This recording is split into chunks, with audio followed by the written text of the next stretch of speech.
Hey guys, here to do a UFC 210 prediction video. I just want to do three of the better fights I see on the card. First one, Patrick Cote versus Thiago Alves. Both of them coming off losses, but both always strong, pretty much gatekeepers of the division. They've been around for a long time. Cote's probably been around a little bit longer. Uh, in this one, Alves is a really heavy-handed power puncher. Cote throws pretty hard as well. Has had his fair share of TKOs. Has a little bit of reach on Alves probably. Alves being a slightly shorter guy.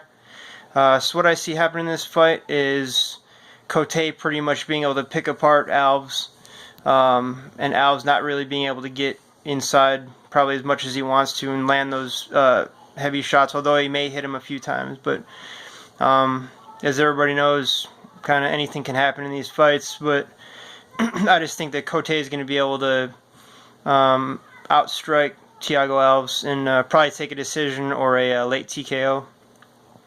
Next one I wanted to do was Gegard Mousasi against Chris Weidman.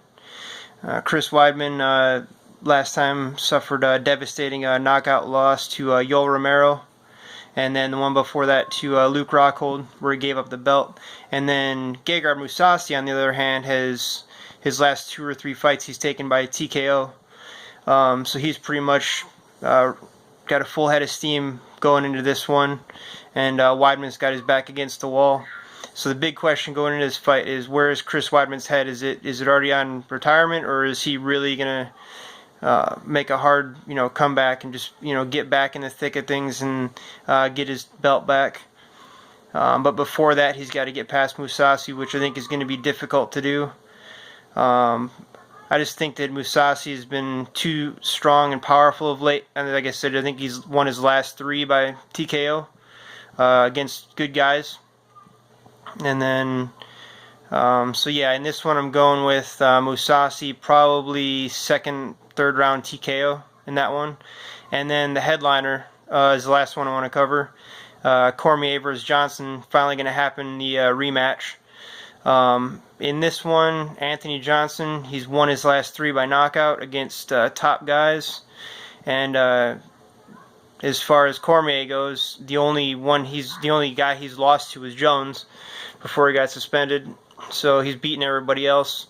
And then the first fight between these two guys, Cormier took a 3rd round or 4th round rear naked choke, I believe it was, and although Johnson found ways to get in on him and effectively strike and hit him hard, Cormier was always able to take him down and kind of neutralize what he was doing as far as the big punches. And Cormier can take some of the best shots that anybody can throw, so I think it's going to be a lot of the same thing in this one too, where Johnson probably will land heavy and hard in the 1st and 2nd round, and probably rock Cormier, but his wrestling is just too good, and he's going to take Johnson down. And when it goes to the ground, Cormier, he's got that ground and pound and those submission skills, and he's going to be able to impose his will on Johnson again.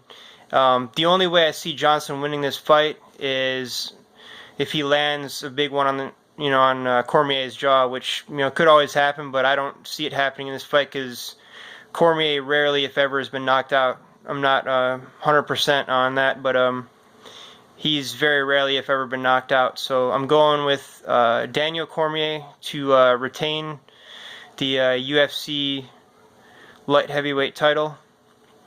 And yeah, so anyways, thanks for watching. Bye.